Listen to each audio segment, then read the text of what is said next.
This is Dr. Rebecca Simon, author, historian, and all-round expert on pirates and piracy.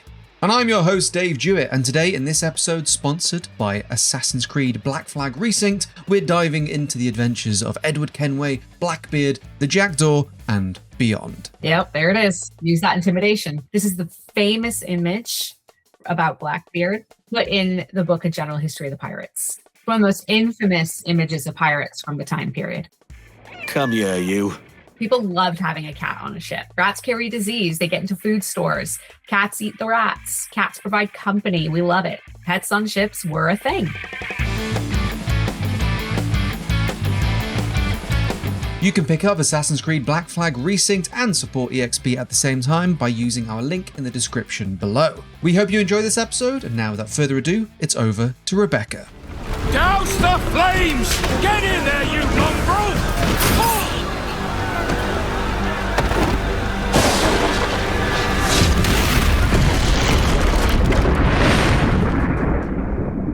That was a really intense fight. One thing I noticed was how, of course, everything ended up exploding and they got the magazines and everything like that. And yeah, explosions were quite a danger during this time period. Boats are made out of wood, of course, that's going to be flammable. But the thing is, it's because gunpowder can be quite unstable. You had very specific people who were in charge of looking at the gunpowder just to make sure it didn't get wet or it wasn't in any sort of unstable location.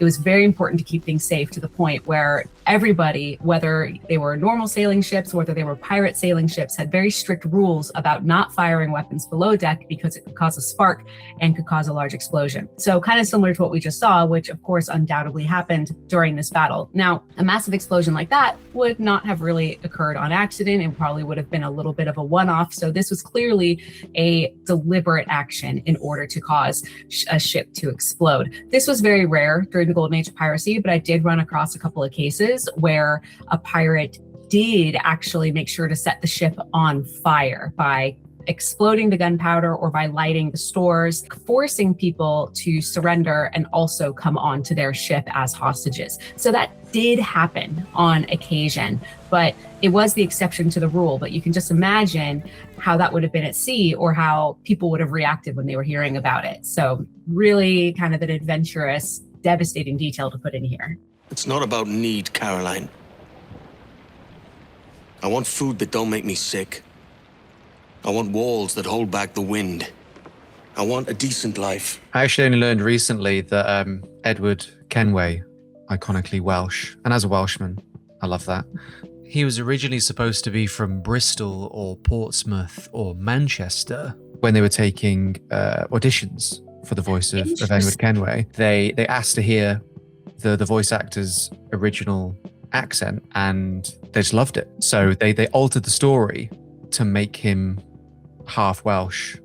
I think a Welsh mother and a Bristolian father, I think it is. Yeah. He ends up being half Welsh just because they loved his accent. He becomes a member of the roster of other famous Welsh pirates. Oh, that's great. And also more historically accurate. You're seeing these flashbacks that it's sort of a thirst for glory that drives into a life of privateering, but he's wanting riches and fortune. So Edward Kenway is talking about being a privateer and the dangers going into it. And privateering was a dangerous job. And to understand the difference between a privateer and a pirate, it really has to come down with paperwork. Privateers were essentially legally sanctioned pirates working for a government, usually during times of conflict like warfare, or at least during times of some sort of international struggle, or when British imperialists are trying to take control of the sea. Basically, what privateers do is they're going to attack specific enemy ships or specific targeted ships from different nations or from different regions in order to steal all of their goods. And these goods are going to come back to the British Crown, or the privateers get to keep a majority of them. It is quite a lucrative job to have. It is a dangerous job to have because it includes a lot of fighting. It includes shipwrecks. It includes deaths and destruction.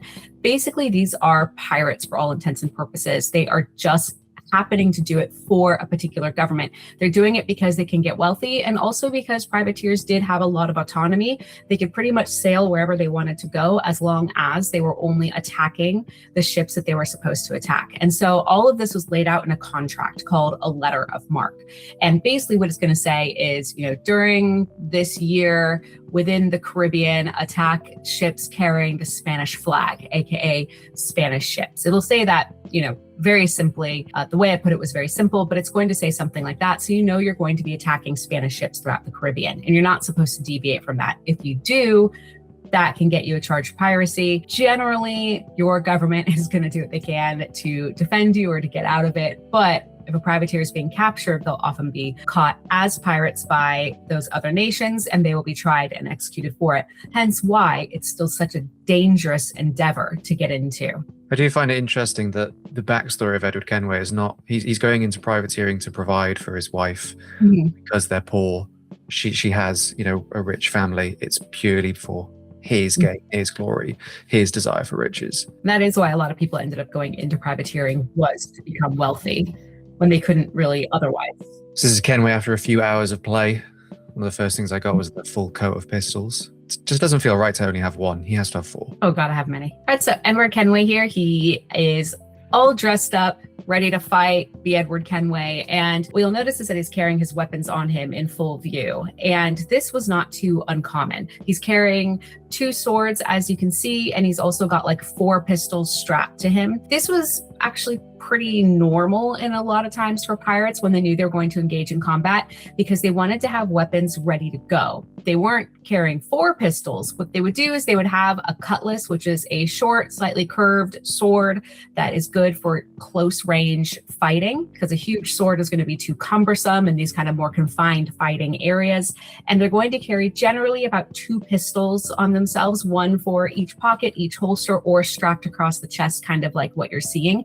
And they're probably going to have a pouch of gunpowder. And so the reason why they're carrying 2 pistols is because you can really only load one at a time. And what I mean by that is they can shoot 1 bullet and then you have to reload. You have to put the gunpowder in, you got to put the bullet in. You have to make sure the gunpowder stays dry. You got to make sure it's all packed in there, and you have to be able to aim and fire. You have to be able to do this in about 10 seconds during battle, or else it is life and death. So hence why you always wanted to have your backup available. For the most part, generally in accounts I've seen, images I've seen, pirates would have a cutlass and they'd have 2 pistols strapped to them. Edward Kenway, as you can see, has 4 because he's going to be more prepared and he is going to have more access to this naturally. One detail that I don't think was present in the original game is the jaws of the on the cock that's holding the flint has a little skull on it. Oh, Which I thought was quite charming. They've added a little skull motif. that's a good detail. Yeah, there it is. And it looks like they've like scratched the maker's mark of the pistol out, or it's weathered in some way. But yeah, they would have done so that. much more detail. Yeah, people would have done that. It's that way people knew where you got your pistol from. If you liked it, you go to that maker. Got himself kind of nicely covered for safety there. Wearing a lot of clothes for the weather, in my opinion, but he's a fighter. He needs protection.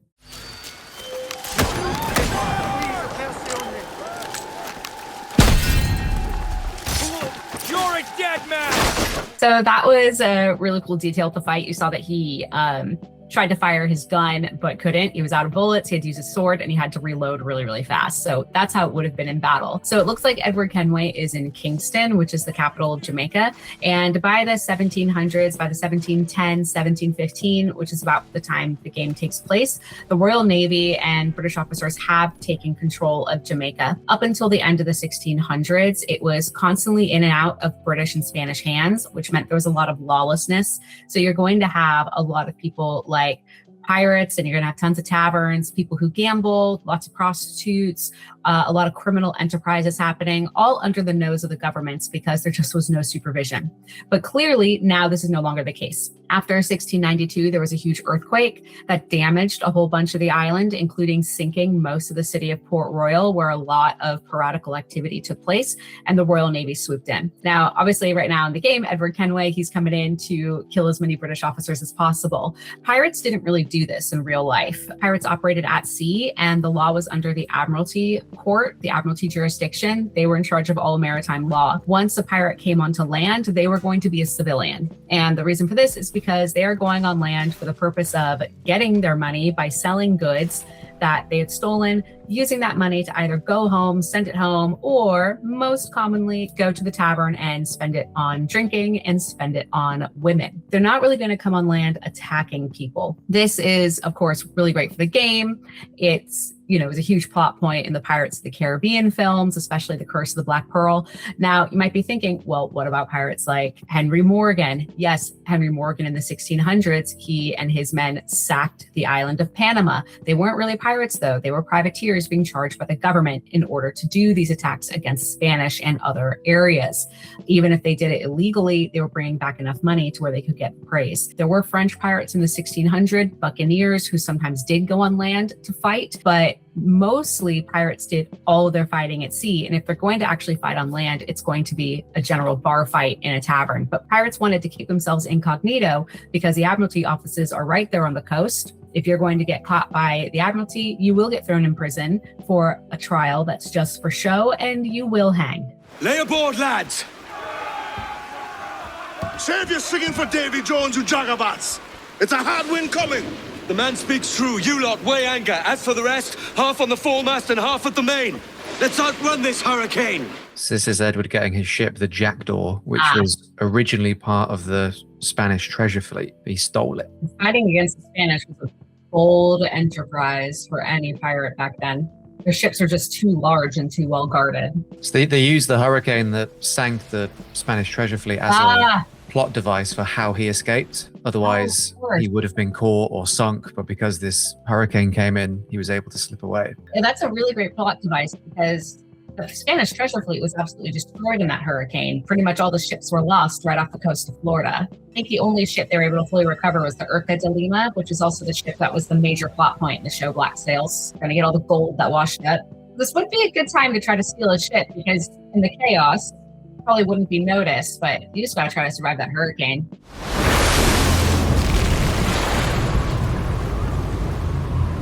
Don't like that at all. Yeah, I don't remember the storms in the original game being this imposing. I also don't know. Hurricanes have tornadoes over water. I have no idea. I live in a hurricane-free region. Sailors had loads of superstitions about storms and the sea, and so they're thinking logically, but also maybe they angered something. After a hurricane, they're definitely going to have to do a lot of repairs. You can do repairs at sea, pretty minor ones, like patching things up and everything, but if there's a lot of damage, you are going to have to dock somewhere. I've made my choice, Addy.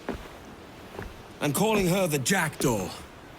A sly bird I loved as a child back in Swansea. How would ships get their names? Were there any real meaning behind them? Would it just be at the whim of the captain?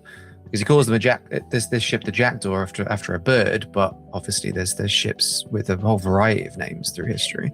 When people named their own ships, for the most part, it was usually something that had meaning for them. So Jackdaw for him has something for meaning, which is why he's picking the name. Usually something that might symbolize who they are, what their missions are. Sometimes being facetious, such as Blackbeard naming the Concorde Queen Anne's Revenge, or just other pirates naming their ship the Revenge to make them seem frightening. So usually it was something very personal and something that would kind of have good meaning to represent themselves. Rest and repast would do us good before Nassau. Water for drinking. Hunting for food and repairs. Well reasoned, sir. Hunting it shall be. They're running low on supplies. They need to replenish their supplies, so they're wanting to get to Nassau. So right now, this hurricane, a Spanish treasure fleet sank off the coast of St. Augustine, Florida. So they've got quite a ways to get up to the Bahamas. But luckily, the Bahamas is a massive chain of islands that extends south along the Florida coast. And so there's lots of places where they can lay anchor. So they realize they can't get to Nassau quick enough. Their stores are low. They've probably lost loads of things in the hurricane, and they probably had to dump out loads of things in the hurricane to lighten the weight of the ship, everything. And it sounds like probably including their water. So that's number one. So they're going to need to drop anchor in order to replenish the ship. Ideally, they're going to want to find a fertile island, but also an island that's probably pretty abandoned so they won't run into a lot of problems. So ideally an island without very many authorities, maybe without very many local people who might resist them. So they're going to want to go onto an island that's going to have freshwater stores, and also they want to go hunting. So buccaneers in the 1600s, they were pirates that were known for hunting, and they would often hunt boar. The word comes from boucanier, which is French, that basically means roasting meat, because that's what they were known to do. They would go onto shore, they're hunting things like boar and other animals, roasting it and taking it back on the ship. They're probably going to be playing the role of buccaneers. The things what they're going to be looking for are going to be things like boars, which do run wild on islands, but also they're probably going to be looking for other animals like turtles. Turtles were highly desired because they had a lot of uses. One, the meat was tasty, supposedly. I personally have never tried it, but don't know if I will. But supposedly it was tasty. They're full of vitamin C, which prevents scurvy. Now, they're not going to know what prevents scurvy, of course, not yet. They're not going to know about the vitamins, but what they will know is that there are certain foods to eat that do help prevent it. Noticing, hey, if we eat this, we don't get sick. Those are citrus fruits and turtles full of vitamin C. And also, for the men, very important, turtles were believed to cure things like impotence. So a lot of pirates are going to enjoy being able to eat that up before they are able to touch land. So these are going to be the items they're going to be looking for, probably other fish, things they can dry, meat they can dry that will last, refill all of their water stores, probably looking for whatever fresh fruits and maybe vegetables they can come across, most likely fruits in these regions. So, what'll you do with your share of the gold we take from Governor Torres? Return to Africa, prince among men? I cannot return to a place I've never been. So he's noticing, what are you going to do with the gold that we got from Governor Torres? Well, that's a governor. Why are they getting gold from a governor? Because loads of people in the Caribbean, including governors, worked with pirates. There were a lot of trade restrictions that are going on. Starting in the 1650s with the passage of the Navigation Act, the British banned their colonists from actually being able to trade with any other nation, especially the Spanish. The idea being, let's have our economic competition. And so this meant there's a lot of goods you can't get, and pirates would bring in these goods. They're going to rob anybody. So a lot of governors would kind of turn a blind eye or outright help these pirates because they're bringing in money. So what pirates are doing is they are bringing in goods, taking them to the governor, or at least the governor's treasurers and pursers, and they're getting value off of it, and they're getting paid money for it. So pirates are going in and selling their goods. They're acting as smugglers quite a bit, for all intents and purposes. This is why pirates are looking to steal things, not money. Usually ships don't have a lot of cash. Also, he's talking to Adewale, asking where's Adewale going to go after here. There were some people who had African origins, or people from Africa who have been enslaved in the Americas, many of whom were either freed, well, that's more the exception to the rule, or had escaped and were working on pirate ships. We have this idea that many Black people on ships might have had high-ranking roles, might have held positions of importance because of equality on pirate ships. That was actually very rare. These ships are not nearly as egalitarian as we'd like to think. Most Black pirates on ships generally had more menial jobs, cleaning the cabin. A lot of them would work in the kitchens. If they were particularly skilled, then they would go into more skilled work, but that was a little bit more rare. Pirates had a lot of their own similar prejudices, but they needed as many people as they wanted. So that's why we have this idea that a lot of pirates were actually quite altruistic, was because they took anybody on board who could offer something, but it does not mean that they had equal treatment. That's the thing though, pirate ships, they did work together. That was so essential. So even if you didn't have a lot of equality, you're still going to have your space and people will protect you. Lads, this is our new master at arms. He calls himself Padre, but I advise you to call him Sir if you don't want your heads knocked together. So one of the new things that came with Resynced is you could bring in ship's officers. So in this that's example, great. Master of Arms. And I think there's also like gunnery masters and another shipwright that helps your ship. Yeah, pirates wanted that. You're going to want that. A lot of people who were kidnapped and forced into piracy were skilled workers. Someone like a master of arms, a navigator, a surgeon, a purser, someone who could really have a big offer on the ship. Sometimes people would say, don't kill me, I'll come, I have this skill. So that was really highly desirable. So they're stoked to have a master of arms here. Welcome to the Jackdaw shipwright. You can see for yourself, she's no slouch. Your ship proud? I respect that. So he's inviting a woman onto his ship because she's got specific skills. That's what he wants. And he's like, you've got things to offer for us. We can save you from being hanged for your crimes. Again, pirates they were pretty much guaranteed to hang if they were captured. But what's interesting, though, is actually women who did get death sentences, it was very rare, but if they did, most of the time, those sentences weren't actually carried out and they would eventually get a different punishment, like transportation, most likely, or maybe it's just a certain prison sentence and then be let go. Her hanging, it depends on the crimes that she's committed. It depends on how active as a pirate she was or how much of a danger they could assess. Very likely, she probably would languish in jail for a very, very, very long time before something like that was carried out. Now, as for a woman being invited on a ship, this also would have been quite rare. And the reason for this is because it was very much believed by everybody that women just should not be on ships. Not as a worker. Let me rephrase. They should not be on a ship as a worker. If there were women on ships, it's usually because they were high-ranking officers' wives or other relatives. Oftentimes, they were passengers. So it was very rare, though, for a woman to work on a ship because they felt that they did not have the mental capacity or the physical capacity to be able to handle that type of life. And then, of course, there are also the 18th century gender roles. We have this idea that women were seen as bad luck on ships. That wasn't really a thing. That's a very old superstition, kind of going back to thousands of years ago with this idea of sirens and mermaids who would cause men to drown at sea. The reality is it just felt that women couldn't do it and it could cause jealousy and problems amongst the men. Now, that doesn't mean there weren't women on ships. If there were, it's possible that they were disguised. You can see here that she's got a male haircut and male clothing. This could be out of disguise or it could be for convenience. You know, it's a lot easier to work on a ship if you don't have hair to get in the way, skirts won't get in the way. It is very possible that there are more women than we think, but I have come across hardly any except for the really famous women, Anne Bonny and Mary Read. I did come across one or two mentions of a woman in documents where pirates are being arrested, but then there would be no more information about that. So it's very possible that often women were assumed, if a woman was found on a pirate ship, it was assumed she would have been kidnapped and probably would have been let go. But again, I do think it was probably very rare for a woman to be on a ship. We'd like there to think that maybe there'd be more than we think. It's just very, very difficult to say.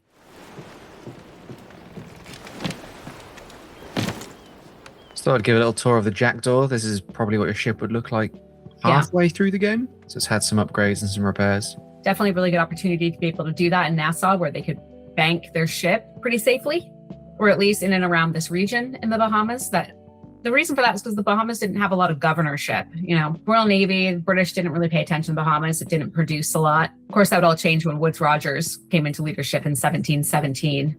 He wanted to get rid of all the pirates. Did a decent job, but wasn't really able to complete the job.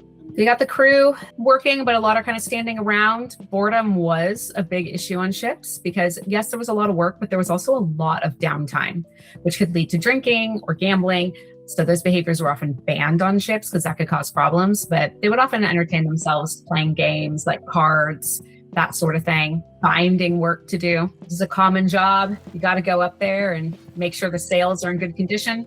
If you're lucky, you've got a nice captain's suite. That's always going to be the best suite on a ship. It's going to be large. It's going to be like a big office. You know, this is where you hold the maps. This is where you hold the logbooks, the documents. Pirates had a lot of these materials as well. You know, we have this idea pirates were illiterate. Not really so much. You know, the higher ranking officers, they're not going to be higher ranking officers without literacy. It was a very big deal when books were discovered on the wreckage of the Queen Anne's Revenge when those were excavated not too long ago. But yes, they would have had books on ships because, again, a lot of captains were literate. They would have that for their own entertainment. They got a sizable crew. I think the crew should be bigger on a ship like the Jackdaw. Often a ship of this size, you're going to want well over 50 people to navigate. And when I say navigate, I mean to just work and run the ship. You're about to meet one of the most important members of the crew in Resynced. Now don't go following me. I'll have you below deck. There's rats aplenty on the Jackdaw. Ah, yes. We love a cat on a ship. They kill rats. People loved having a cat on a ship. Rats carry disease. They get into food stores. Cats eat the rats. Cats provide company. We love it. Pets on ships were a thing. He'll either be hanging out in the captain's cabin, or if you're out at sea, he'll sit next to the wheel. You'll just see him disappear when combat happens and get out of the way. Yeah, these would have been goods that were on the ship, you know, when they stole it. So clearly it's a very wealthy ship, a very high-ranking captain with all of his creature comforts. Who voted you in? Come here, you. Absolutely, the cat is the highest ranking member of the ship. It'd be really good to inspect the captain's office when you steal a ship because there could be lots of really good information. You know, what's logged, where are they going, what their job is, what the goals were. So if you're not a cat person, there is another option for a ship pet. You're a feisty one. Monkeys. I don't know a lot about monkeys being on a ship. It was probably a thing, you know, being in a tropical area, and they could provide a lot of company. They could be quite destructive, though. Monkey can turn on you and cause a lot of damage. So I'm actually not sure how many there would have been. There were documents of some tropical pets on ships. I didn't see a lot of mention specifically about what they were. I personally would not want a monkey on a ship. I think they would be too destructive. Does have a fetching jacket, though. He does. It is pretty cool. But he also kind of looks terrifying. Yeah. I heard about a woman who had a pet monkey that ended up turning on her friend and ripped off her face. Like, Yeah. no, they can turn on you. But this comes from more pop culture. I can't remember if there was a monkey in the book Treasure Island. That's where most of our pop culture info about pirates comes from. Pirates of the Caribbean had a monkey. Yeah, it did. Yeah, I remember that. Named Jack, after Jack Sparrow. Just watched that movie very recently. Captain Thatch, as I live and breathe. What is this magnificent muzzle you've cultivated, eh? Why fly a black flag when a black beard will do? So we'd take the opportunity to talk about Blackbeard once again. Blackbeard. They refer to him as Captain Thatch. And he kind of gave a hint at his sort of assumed identity. You know, why have a flag when you could have a Blackbeard? So a lot of people actually refer to Blackbeard a bit more often as Edward Teach. And the reason for this is because in the book, A General History of the Pirates, collection of biographies about pirates, he is specifically referred to as Edward Teach. So that's kind of become more common. So who was he? Captain Teach had a history of being a privateer during the War of Spanish Succession, working for a very infamous privateer captain, Benjamin Hornigold, who became an infamous pirate captain who sort of took over Nassau and then became a pirate hunter, much to the anger of a lot of pirates. But Blackbeard is going to kind of sail off on his own. And in about 1717, he captures the French slave ship La Concorde.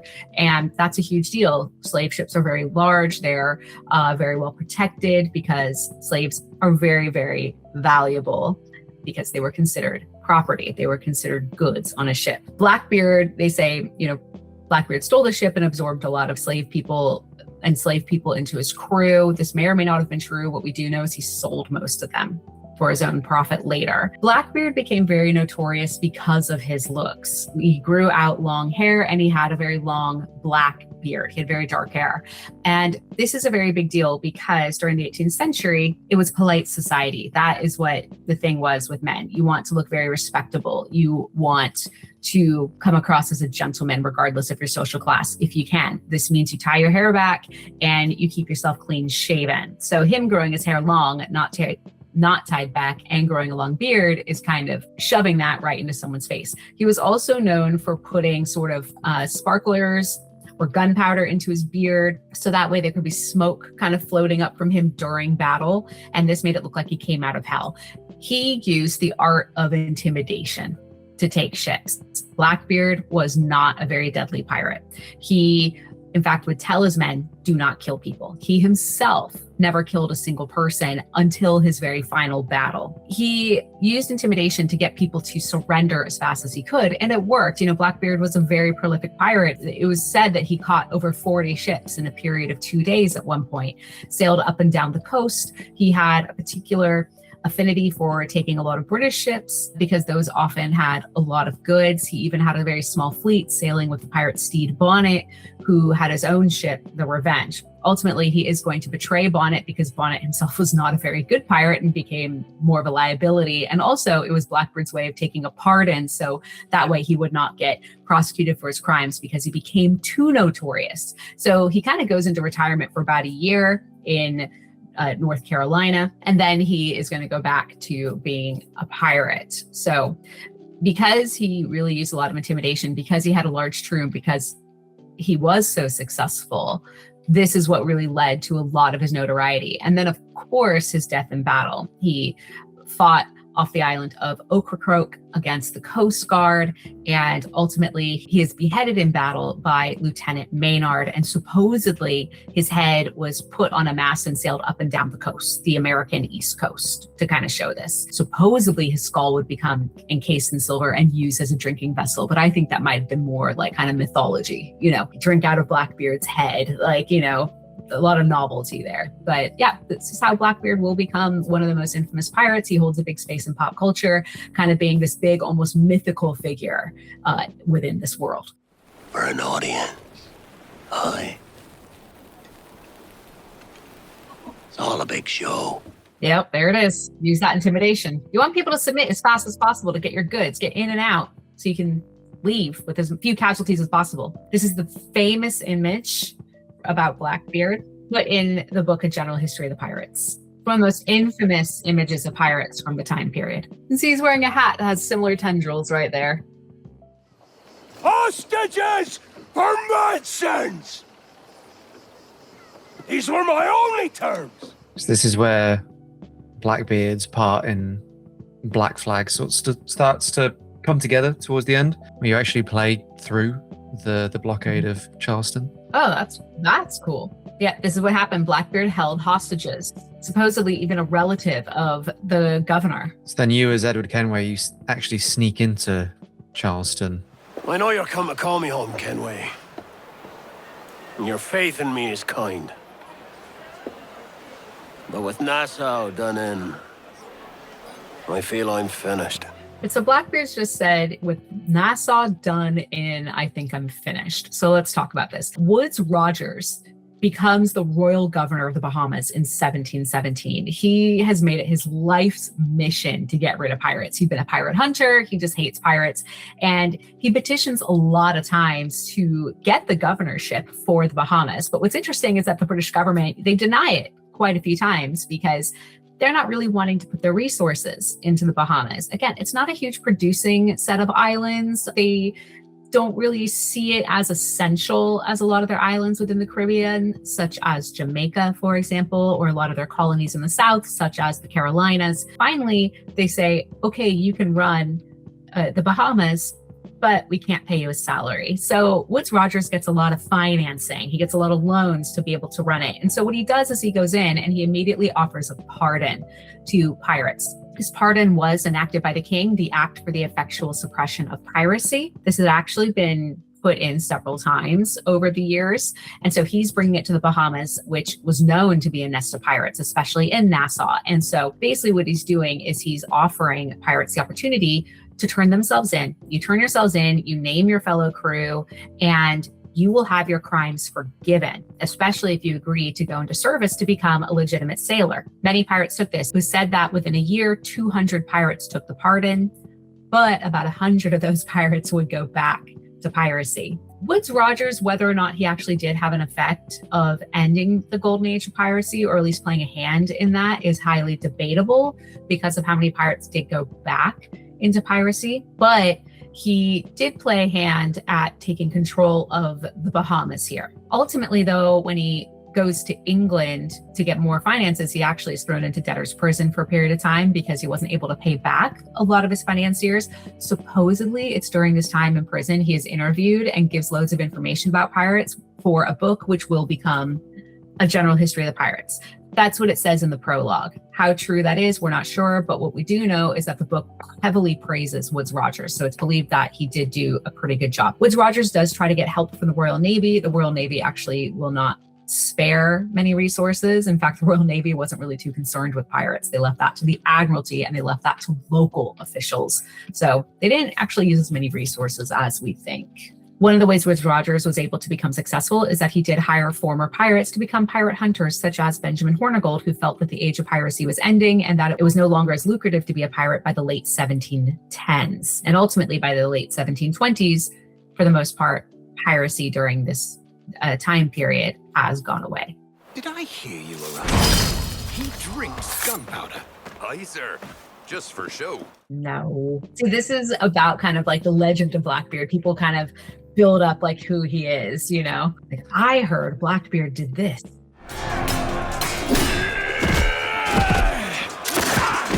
So what's happened here is the encampment has been attacked. They've set out to sea, and unfortunately, for the game story at least, this was the last we see of Blackbeard. His final battle, this is off the coast of North Carolina, and he is going to get stabbed. Supposedly when he's stabbed, he yells, "Well done, lad." And then he's going to get beheaded. That's how he dies. There it is. Wow, this is the first time in pop culture I've ever seen this be done right. Usually he's not beheaded in pop culture, not in Black Sails, not in the Netflix documentary, The Lost Pirate Kingdom. Yeah, it definitely seems like the implication with his hat is that his head comes off with it. Look, I can see the hair.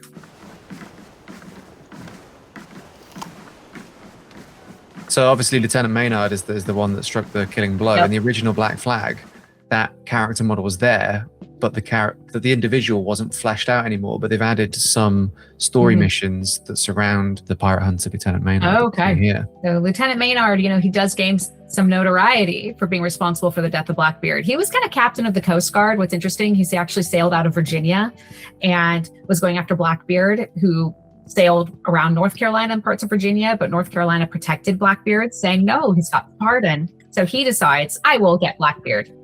The King of England loves mulled wine.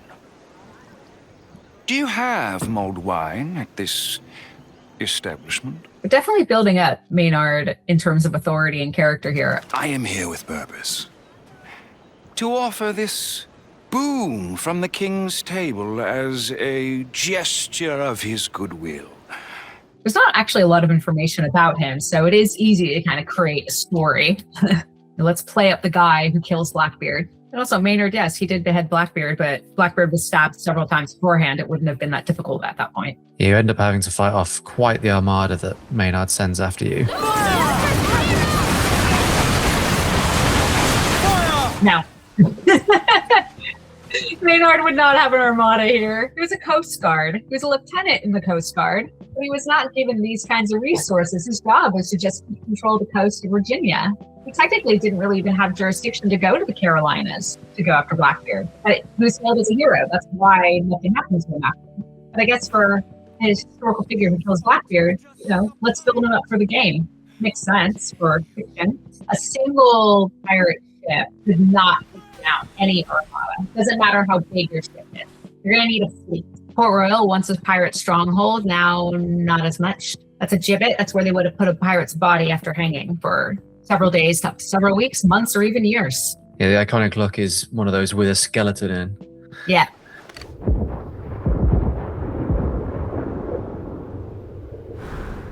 Oh, shit. I kind of love Maynard in the game. He's rather flamboyant. Yeah.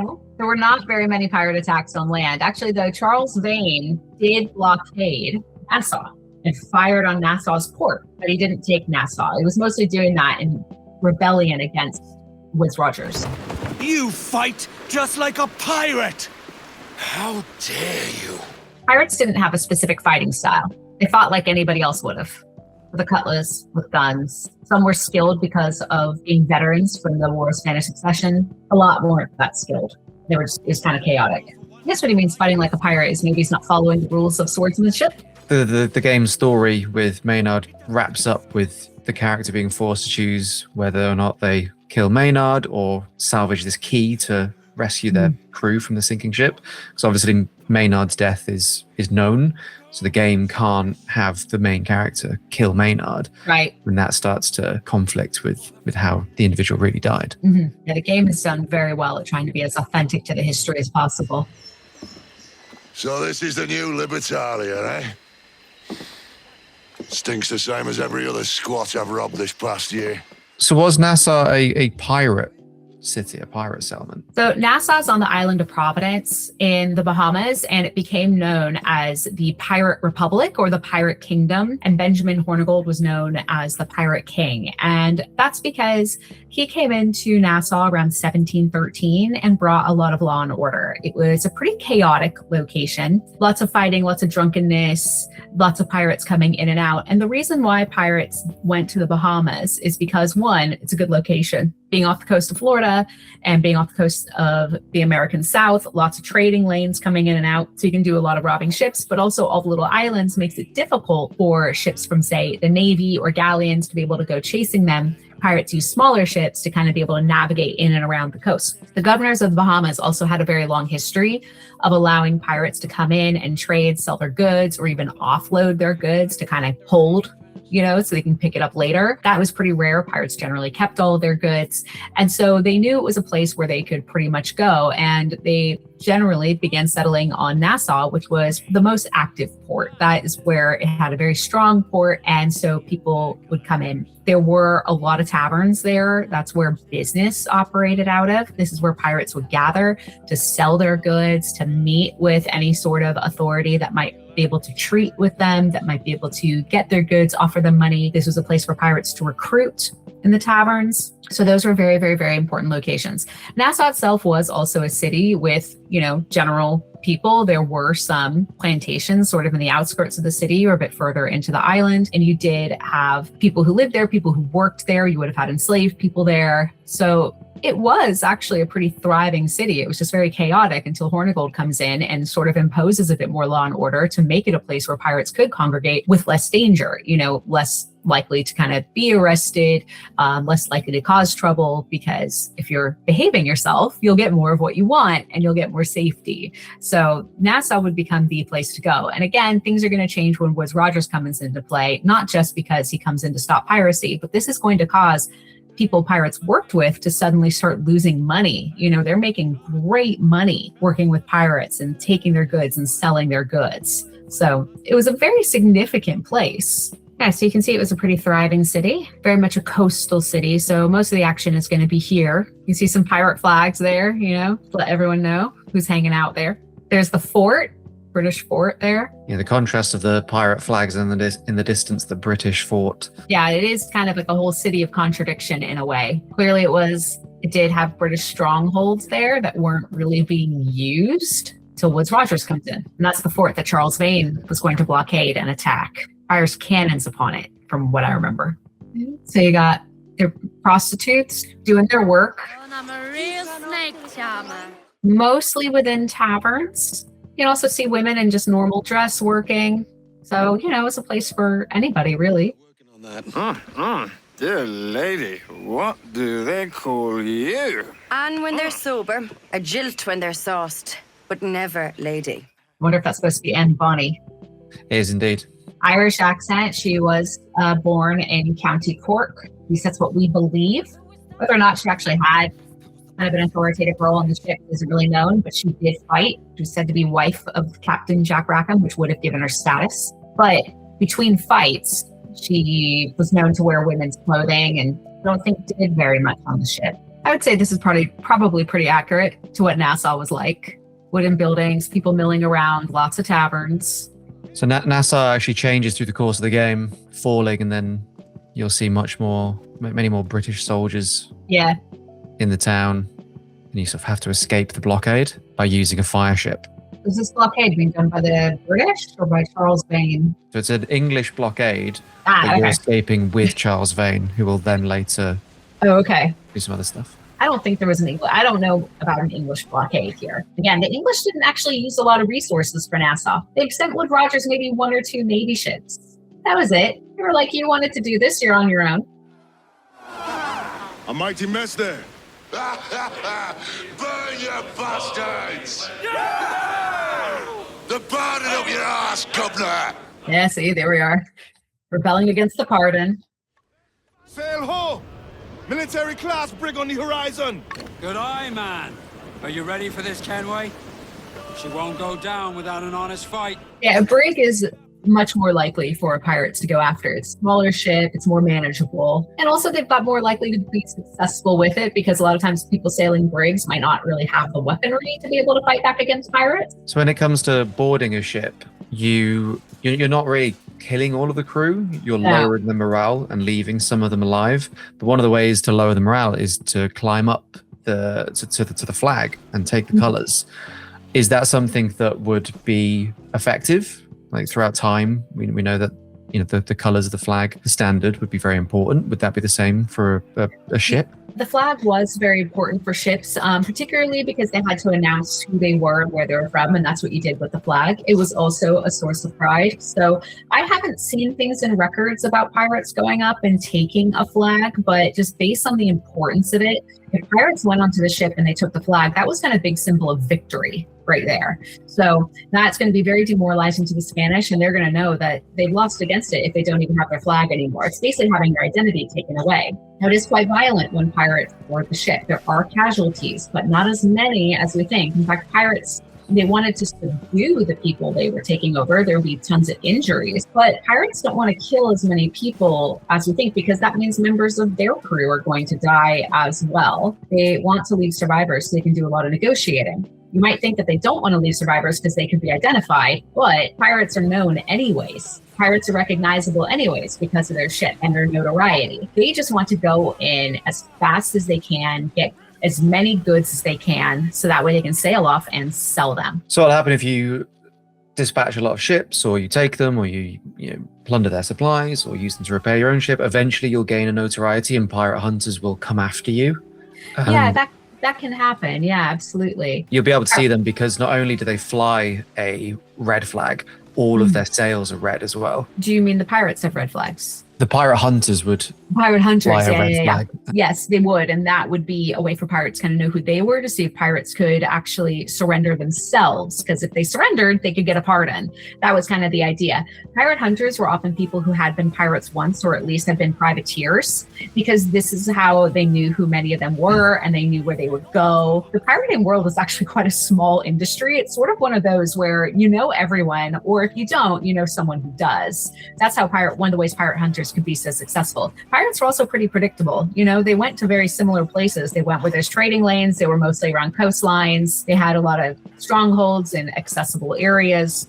So it wasn't too hard to actually go and find pirates and try to capture them. It would be a battle like this, it would be fighting as normal. But for the most part, a lot of pirate hunters actually were able to sneak up on pirates and take them unawares, kind of like what happened with Jack Rackham and other ships as well. If they were flying a red flag, would that mean surrenders off the table? So historically, pirates themselves sailed under either a red or a black flag. And this is in the 1600s. A red flag meant no quarter. And that means you have to surrender, or else, like, we will fight to the death. We will kill you. A black flag meant we will give quarter. We're here to negotiate. So you have that opportunity. By the 1700s, the red flag had kind of gone out of fashion. So in terms of pirate hunters sailing red flag, I would say that's more symbolic. Like, you better surrender or else you will be arrested. And if you're arrested, you go to jail and you are going to hang. So I think it was probably more of a symbolic thing. The pirate hunters, they're coming in to take you. They're not going to negotiate with a pirate. One of the ways to sort of reduce your notoriety or get the pirate hunters off you for a while is to ransom ships back to people. Yeah. Is that something pirates would do? They would do that sometimes. They would ransom ships back. And this would be usually captains who worked with them pretty well. Pirates would say, like, okay, you can keep, we'll just take these goods. We'll leave you with this. We'll leave you your ship. And sometimes pirates even gave captains money to sort of pay them off a little bit. When Samuel Bellamy took the Widaw, the wealthiest ship in the world at that point, or at least one of the wealthiest ships in the world, having been a huge brand new slave ship, Sam Bellamy traded a ship for the Widaw, traded one of his ships, gave it to the captain, and also paid him money because the captain negotiated so fast and easily. So that did happen, and this was a way for pirates kind of guarantee a little bit of their safety, in exchange. Don't tell people where we were. We're giving you your life. Be grateful. A life for a life. I reckon £1 million worth of reals was sunk that day. Devil love a hurricane. Might have a dive there one day. See what we can rummage up. Hurricane really stirs up the ocean, and a lot of wrecks sunk near the coast. A lot of times things would get washed on shore. A lot of sailors didn't actually know how to swim very well, believe it or not. There was a fear of the ocean. There was a fear of drowning, a lot of suspicions. So having sailors who could swim really well like this, not very common. Pretty cool that Kenway can do it. It's often a bonus to find chests full of cash. That usually wasn't necessarily the case. They wanted goods they could sell, or that goods they could keep. About 50% was stuff they could keep to replenish their ship and do repairs. Well, one of the ways you can fill your pockets is to explore these shipwrecks by diving and swimming through them. And later you even get a diving bell to go real deep. Yeah, diving bells were a pretty cool invention, allowing people to actually go into the water to look for things, but oftentimes people might use them to be able to suss out any damage or issues for the ship, or to see if they can find any goods. I thought it was sort of ahistorical. Then upon reading more, I learned that diving bells have been around for centuries. Yeah, Actually, one of my friends in my PhD program, I think one of the chapters she wrote in her thesis, or at least one of the things she researched, were diving bells. Here we go, shipwreck, probably going to find good things. The bottom of the ocean is filled with stuff. If it survived this long in the ocean, things will disintegrate after a period of time, or they'll be so preserved underwater that they'll disintegrate upon coming up into oxygen. Still a great place to try to excavate and find a lot of goods. The sea is just a big graveyard. This allowed you to be able to go pretty deep into the water. You can see he's got tattoos. Tattoos are actually pretty common among sailors as a way to identify them, and also just a way to kind of, have their own maybe superstitious protections, kind of identify who they belong to. It's a big cultural norm among sailors. Was any part of it also to do with they're quite bored? Yes, probably. To do? It very well could be. Maybe it was also a way to kind of say, like, initiate people, like, now you're an official member of the crew, you've passed all the tests, now we're going to tattoo you and part of us now. Or sometimes maybe force people to get a tattoo. So that way, be like, yep, he was part of a pirate ship. I'm just doing some educated guessing here. There's a lot of dangers you have to contend with. Jellyfish, sharks, yes, they were a reality. Coral is actually quite dangerous. You don't want to cut yourself on coral. I imagine during this time period, even a cut like that would be potentially very dangerous with the medical technology and standards of cleanliness they had. The vast majority of deaths at sea were generally infections from wounds because, just medical knowledge in terms of cleaning wounds, taking care of them, and also just the realities of sanitation at sea, made that very, very difficult.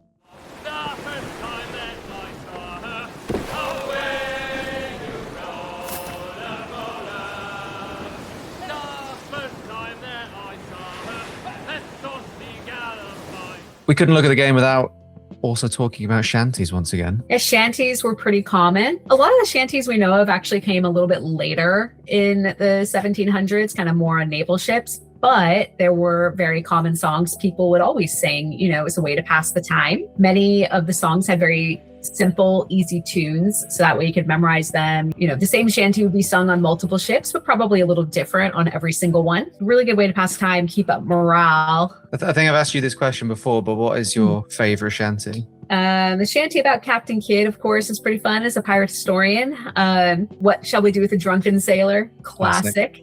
Yeah, sang that in a choir of mine. Got a really good sea shanty medley that I quite enjoy. I wish I knew the names of the songs that are used in the medley, because that's quite a lot of fun. I have a book of shanties on my shelf as part of my research, actually. You can see Adewale, because he's the quartermaster, he sort of commands the song. So as soon as the song starts, you see him, be like, come on, boys, get a tune going. Yeah, quartermaster is actually the one who sort of doled out a lot of the orders and a lot of the rules for the captain. The captain often deferred to the quartermaster. How would they spread? Would you sort of like move from ship to ship and teach someone, or? Well, songs kind of moved from ship to ship. They were sung in taverns. A lot of these tunes were often set to songs that didn't have to do with the maritime world, that were kind of adopted later. It's kind of one of those things, how does the song Happy Birthday spread, or Twinkle Twinkle Little Star? We just all kind of know it. It was just sort of one of these things. You just hear it, you make up your words, you make up your tunes. It just kind of become common knowledge in a lot of ways. They sort of remind me, I don't know if, I'd love to hear your perspective on this. The modern day equivalent feels like a football chant. Yeah.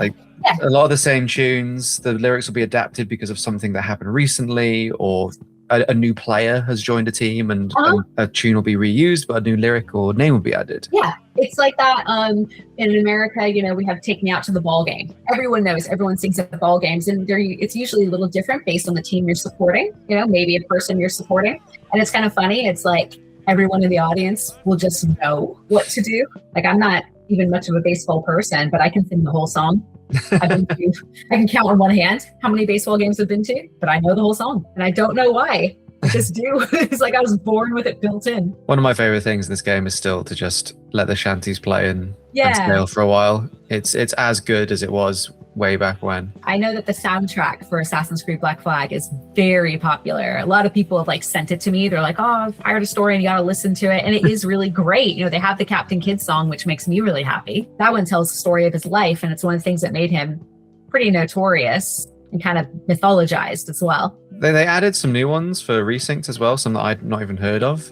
Oh, very cool. I don't know if they were modern recreations or they have a historical basis, but the one that stood out to me was about the burning of Blackbeard's beard. Oh, that's fun. Yeah, I don't know if that would have been made up for the game. It probably would have been. It would have been based on something historical and maybe zhuzhed up for the game a little bit. I remember you. The sailor from Salt Key. Merchant. And an honest proprietor. Milo van der Graaff, owner of the Van der Graaff Company. This was an individual that was only ever mentioned in sort of like texts and reports in the original Black Flag, but they've actually given the Dutch trader a character model and dialogue now. Yeah. And a very fancy outfit. Okay, yeah. There were pirates who did dress that way. It was a way to kind of show their success. The pirates were often quite well dressed, especially the higher ranking members. They would steal outfits and textiles, sometimes, take a captain's coat from the victim ship. The pirate Jack Rackham was particularly known for this. He was referred to as Calico Jack. Makeup like that isn't this common early in the 18th century. That was more a bit later on, and it was very common amongst the French court, but the French did set the standard for a lot of fashion. I'm not sure what Dutch style was back then, but there would have been some similarities to the French. Yeah, he's made out to be a honest, heavy air quotes, businessman. All the missions he gives you are to like take out patrols and blockades, and for him to smuggle goods. It's implied that he's maybe not as honest a businessman. He's having the pirates do the dirty work for him, basically. It sounds like. It's like I can never get over in these games just how like their outfits, the idea of wearing those outfits in the Caribbean heat and humidity. Yeah, I bet that pale makeup runs quite quickly. Oh, yeah. And the wig as well. That would be a sensory nightmare in the heat. No, yeah. Usually people who wore wigs were like governors, really high ranking people, not really amongst sailors. I don't know much about traders. If he really wants to look powerful and wealthy, he'll wear that. But people did wear long trousers and they did wear long sleeves, but usually very light material. And that was to protect from the sun and mosquitoes, which carried malaria. We speak the same language, Captain.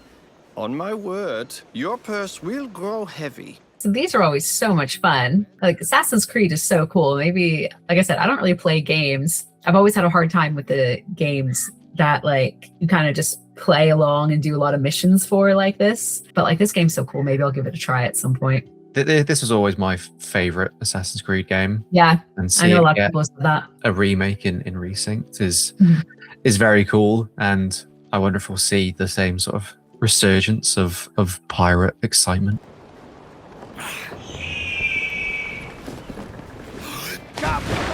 Thank you to Assassin's Creed Black Flag Resynced for sponsoring this episode, and thank you all for watching. Remember, if you want to pick up Black Flag Resynced for yourself, then use our link in the description below. A massive shout out to all of our supporters over on the EXP Patreon for supporting the channel and for allowing us to make cool content like this. We'll be back with more Dr. Simon in the future, so make sure you subscribe so you don't miss out on that. But until next episode, thank you again for watching, and we will see you very soon.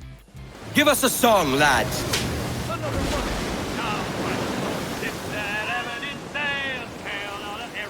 Speed, lads!